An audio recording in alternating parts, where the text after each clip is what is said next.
You know, a lot depends if it is split government, how each plays and works with the other. Ronald Reagan learned well that it was important, even before Democrats were making big gains in the midterm elections in 1982, to work nicely and play nicely with the Democrats, including Tip O'Neill, who went on to become the Speaker of the House. The former Bush 41 Chief of Staff, Transportation Secretary under President Bush 41, Sam Skinner, with us right now.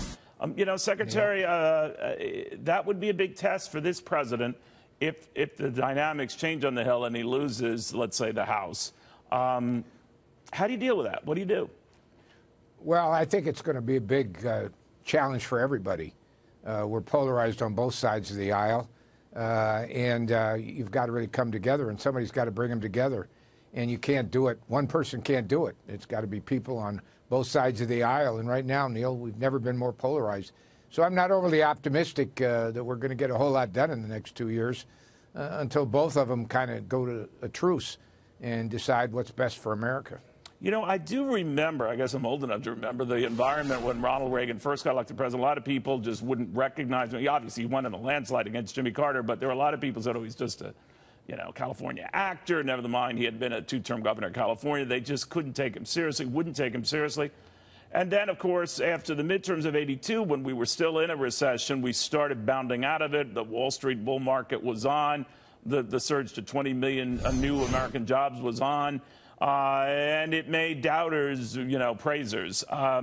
We've already seen the market run up and the economic boom under this president, for which, and he will say this quite often, he doesn't get much credit.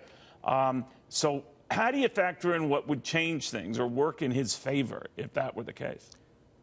Well, for years, everybody did work together in Washington. A lot of them spent their weekends there as well as during the week. They were friends with each other. We worked things done both the Reagan administration and also the Bush administration, working with Democrats in the House and the Senate to get things done. But there was an agreement. We weren't talking about who can throw the first punch and who throws the last punch and how is it going to play on television. It was a different time, and everybody's attitude was differently. And now today it's not that attitude, and we've got to figure some way to get people together. And, Neil, frankly, people that are trying to do that in the House and the Senate are being punished by the leadership in both the House and the Senate on both sides of the aisle for doing that. So everybody wants to, there are big issues facing the country and the big directional issues, but the only way you're going to get things done, well, whether you're a Republican or a Democrat in the House or the Senate or in the White House, is working together. You're not going to have 60 votes in the Senate, and the fact that we pass things with no Republican votes or no Democratic votes is the only way you get things done. Government can't run that way. We've got to figure a way out, and I think it'll take leadership at the top, but it'll take leadership at top at both parties. And that'll mean, obviously, whoever the majority leader, the minority leader, right, who the speaker is, and who the ranking member of the Republican or Democratic Party in the House, as well as the White House. And somebody's got to get them together and put them in a room and say, let's get something done for American people. And then the American people have had enough.